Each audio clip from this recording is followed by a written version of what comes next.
আজ আমি মাত্র দুটো ডিম দিয়ে অনেক সুন্দর একটি নাস্তা তৈরি করে নিলাম। আর এই নাস্তাটি খেতে যেমন ভালো লাগে আর এটা হেলদি।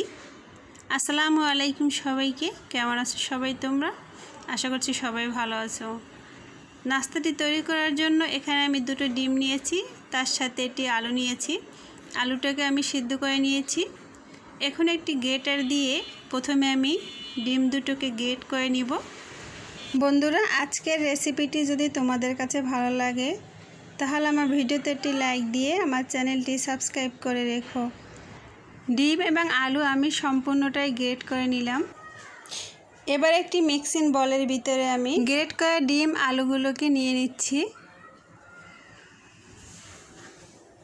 বন্ধুরা, তোমরা যারা এভাবে ডিম দিয়ে নাস্তা তৈরি করে খেয়েছো অবশ্যই কমেন্ট করে জানাবে। আর যারা খাওনি তারা একবার হলো তৈরি করে খেয়ে দেখো, এটা খেতে খুবই ভালো লাগে।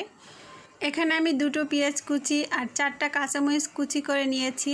তার সাথে আমি কিছু ধনেপাতা কুচি দিয়ে দিচ্ছি। টেস্ট অনুযায়ী লবণ দিয়ে দিব। আমি এখানে 1 প্যাকেট ম্যাগি মশলা দিচ্ছি।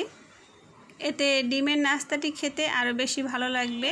হাতের কাছে ম্যাগি মশলা থাকলে অবশ্যই দিয়ে দিবে, আর না থাকলে তোমরা এটা স্কিপ করতে পারো। এরপর আমি 1/3 কাপের মতো ময়দা নিয়েছি, তবে সম্পূর্ণ ময়দাটা আমি দেইনি।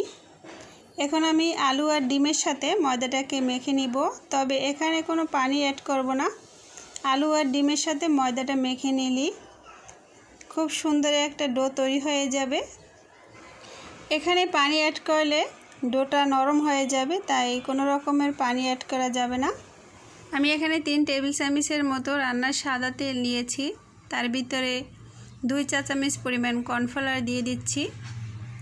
দিয়ে আমি ভালোভাবে মিক্স করে নিলাম।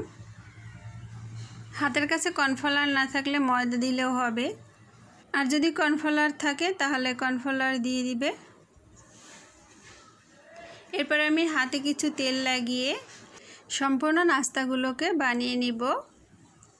তবে আমি এখানে নাস্তাটি গোল করে বানিয়ে নিচ্ছি।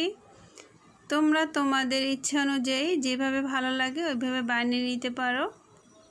আমি এভাবে গোল করে বানিয়ে নিব সবগুলো নাস্তা। আমার এখানে নাস্তাগুলো তৈরি করা হয়ে গেছে। এখান থেকে একটি নাস্তা আমি কর্নফ্লাওয়ারের ভিতরে দিয়ে ভালোভাবে লাগিয়ে নিব। আমি চুলার উপরে একটি প্যান বসিয়ে তার ভিতরে কিছু তেল দিয়ে গরম করে নিয়েছি। তোমাদের আমি আরও একটি নাস্তা তৈরি করে দেখিয়ে দিচ্ছি।